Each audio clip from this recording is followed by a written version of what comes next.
We are with Digital Communication Skills Channel. We are broadcasting live from Berlin, the WordCamp Europe. Da. And I'm going to translate later, but this is the opening of our live broadcast, and we will be talking in Bulgarian, and I'm adding the subtitles. Здравейте, колеги! Много се радвам, че ми отделихте тези няколко минути. За мен е това да предадеш атмосферата, макар и виртуално, е много ценно, когато си на такова значимо събитие. Кажете, какви са вашите впечатления, Ники? Здравей, Нина, на теб и на всички зрители, които те гледат в момента. Ние сме в Берлин, в хотел Естрел, където в момента тече втория ден в същия на WordCamp Europe. Интересна истината, това е най-голямата конференция, WordPress конференция в света. Миналата година бяхме в Белград, където се бяха събрали, ако не се лъжа, около 2700-2800 човека. Може би близо 3000 бяха заедно с организаторите тук и доброволците, докато тук нещата са в много по-голям мащаб. 3600 продадени билета, по-голямата част от хората са тук, допълнително много доброволци, допълнително организатори. Наистина е най-мащабното WordPress събитие, правено някога. По-голямо е дори от щатите. WordCamp Europe е най-голямото. 2 дни изпълнени с... първия ден беше Contributor Day, където над 1000 човека се бяхме събрали, за да контрибютваме, да подпомагаме WordPress, кой с каквото може, едни с код, втори с преводи, трети с маркетинг и така нататък. Вчера беше първия ден от самата конференция, като успоредно има 5-6 зали, в които има различни лекции, бизнес, development, дизайн, accessibility, каквото се сетиш. И допълнително има 3 зали, които са с workshop, много полезни, много основно се набляга на Гутенберг, но допълнително има и свързани с дизайн, с бизнес, в общи линии за всеки, който по някакъв начин е обвързан с WordPress. Георги, какво е твоето впечатление? Ти за коя поредна година си на този европейски форум? Европейски, това е първата година. Главно съм бил на локалната в България. Атмосферата е много позитивна, всички хора са усмихнати, всеки един, самото комюнити е много добре построено и всички хора са доста да помагат помежду си, няма такъв хейт, напротив, много на ниво. Атмосферата е много приятелска. Между другото, най-ценното, което е на WordPress, наистина е хората, които са обвързани от идеята да се помагат, да изграждат нещо и наистина хората, които всеки, който по някакъв начин подпомага WordPress, той го прави безплатно. Да, повечето са обвързани по някакъв начин с WordPress, било то с дизайн, било то с техни разработки, да, или като нас имат, примерно, компании, които изработват с вебсайтови и онлайн магазини, но пък от друга страна, част от времето ни подаваме напълно безплатно за общността, за да може да помагаме на нови хора, които те първо трябва да се занимават, на хора, които са в бизнеси и имат нужда от управяне на някакъв проблем и не могат да намерят човек и така нататък. А какви качества трябва да притежава един специалист, за да стане контрибютор? Може ли всеки, който кодира, да бъде контрибютор? Значи, мога да кажа какви качества не трябва да притежава за да участва. Не трябва да бъде хейтър, не трябва да бъде човек, който постоянно си намира извинения и така нататък. В общи линии WordPress има Code of Conduct, където се обяснени много от нещата, които са свързани с WordPress общността. Като едно от най-важните неща е желание да правиш това, което искаш да правиш.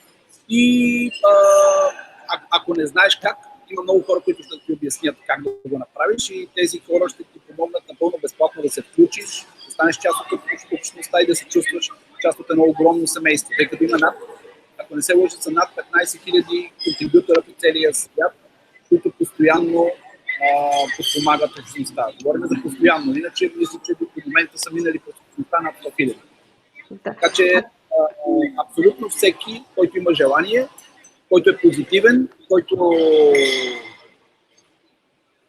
иска да стане част от общността, той може да се включи.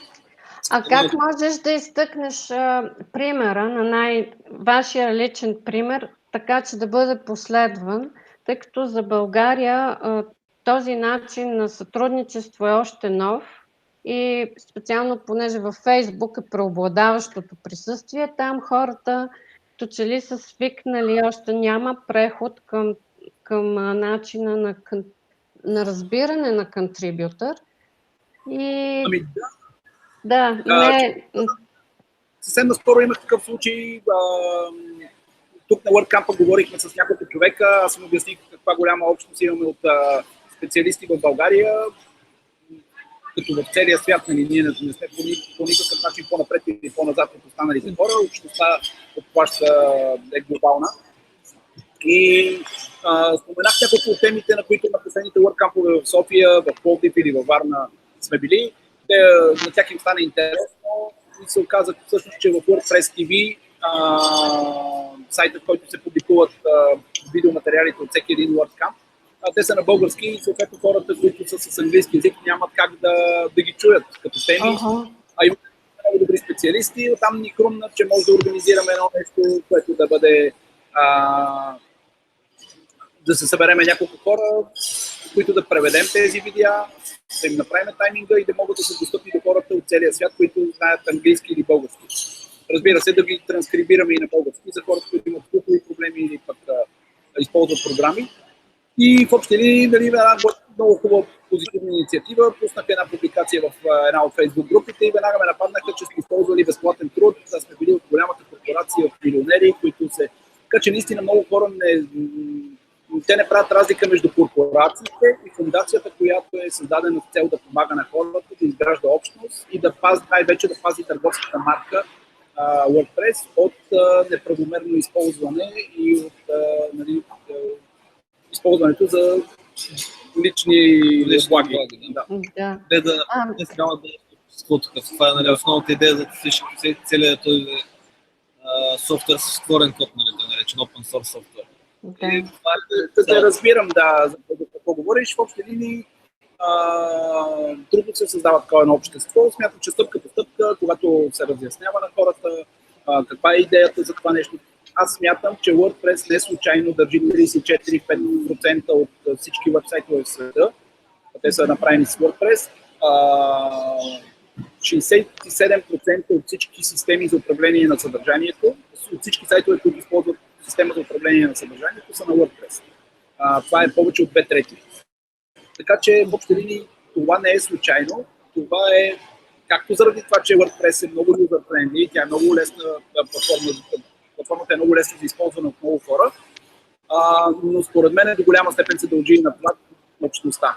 Хората, които си помагат по целия свят, организират се безплатни събития, където можеш да почерпиш от опита на тези, които се занимават от по-дълго време, напълно безплатно, имаш материали, имаш много сайтове, в които можеш да влезнеш и така нататък. Между другото, на стария ти въпрос, всеки, който иска по някакъв начин да се обвърже с WordPress и иска да стане част от общността, може да влезне на make.wordpress.org и на този вебсайт вече да си направи регистрация. Там има определени стъпки. Разбира се, може да се свържи и с мен или някой от WordPress общността. Примерно, може да влезе в потребителската група на WordPress България. Да, там също има много колеги, които са по някакъв начин обвързани с общността и винаги ще може да съдействаме, нали, хората да могат да се включат. За мен е като участник в две конференции, нали, в Дъблин и в Google Mountain View, като водораздел на мисленето е това да бъдеш приет. И това усещане да бъдеш приет може да се случи само ако си допринесъл лично. Тоест, ако човек само гледа, както често във Фейсбук си само наблюдател, няма как да получиш усещането за общност. Не е възможно въобще да се случи, според мен, ако ти не кажеш какво може да си полезен и да... Така ли е, Жоро? Съгласни ли сте с мен?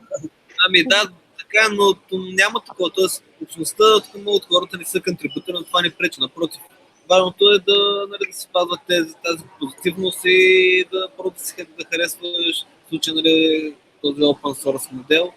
Това е достатъчно, нали?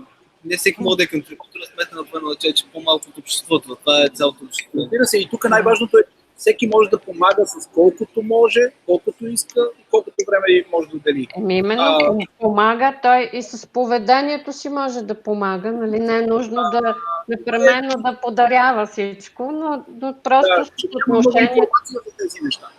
И съответно много от хората мислят, че в WordPress общността, аз съм си говорил с много хора, постоянно, знаеш, съм по WordCamp-ове в България, не съм изпускал, не знам колко години, обикалям и извън България доста, пак свързано с WordPress.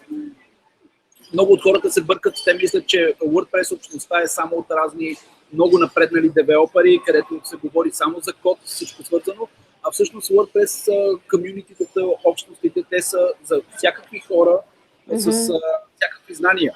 Независимо дали си дизайнер, дали изработваш вебсайтове, дали пишеш код, дали си маркетинг, дали си преводач, или пък си обикновен потребител, краен потребител, който прави блог за животните, защото много обича животните.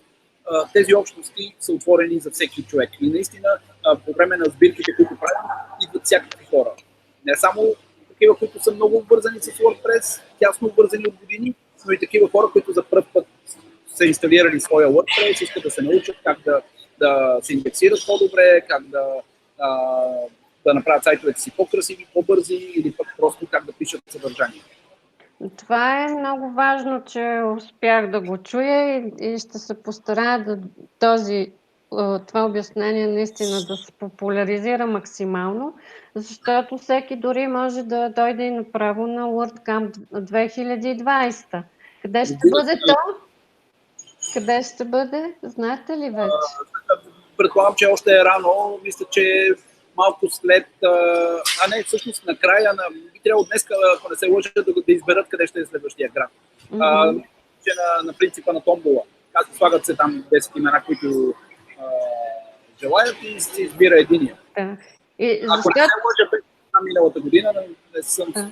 Според мен Берлин е като емърджинг за IT, защото за пръв път и Google ни събира в Берлин октомври, което не ми звучи случайно и изглежда този град добива една технологична нова роля в Европа. Страхотен град, направо има един дух тук на хората, всякакви хора от всякакви националности, космополитен град, страхотно са съчетали на комунистическото наследство с съвременното и модерното. Всички сгради са от бетон и метал, обаче пълно с зеленина, пълно е с хора. По улиците има толкова много музиканти, хората се забавляват, обикалят по улиците с бири в ръка. Неща, които ние ги гледаме съвсем различно около нас. Тук просто никой не ти обръща внимание. Всеки си ходи и се весели и седи усмивки. Все едно съм на море. Да. Така се чувствам. Моята фризьорка, аз казах, искам да ми измислиш за Берлин нещо и тя каза, за Берлин си много лесна, мога да ти направя лилави кичури, мога всичко да ти направя и няма никой да те посочи, нали, че не се вписваш. Ние разглеждахме тук, навъртаме по 30 км на ден. Аз като тичам, не тичам толкова, колкото тук ходихме. Да. Много се радвам, че говорихме. Нещо имате ли последно като послание? Ще се радвам, разбира се, ти като човек, който е развил толкова много общности с милиони последователи и в Google+, която за съжаление го закриха. Ще се радваме да ни посещаваш някой път на някои от следващите сбирки в WordPress общността. Сигурен съм, че ще има много какво да разкажеш и какво да научат хората от тебе. Така че тук е една официална покана ти отправя. Изненадата. Да, аз обичам да уча и WordPress ми е предизвикателство, тъй като платформата е различна. Примерно, ако вляза в Google Sites, веднага си изглобявам като с Lego. Дори вече си говоря с Google Assistant. Обаче WordPress има повече тежест, като че ли от заземяване. Аз така, не знам как ви звучи, така искам да го обясна. Не е толкова леко и бързо, обаче пък е повече тъжи, така да го кажа. И затова съм, любопитна винаги като влеза и съм работя на Гутенберг. Да, мерси за поканата. Надявам се да сте били полезни и така ще се видим на следващия WordCamp. С удоволствие. Благодаря ви още веднъж за времето и ще го обработя. Това ще го кача на сайта на моя YouTube и ще го споделя. И сега приятно закриване на конференцията. Мерси, Жена, мерси, Ники.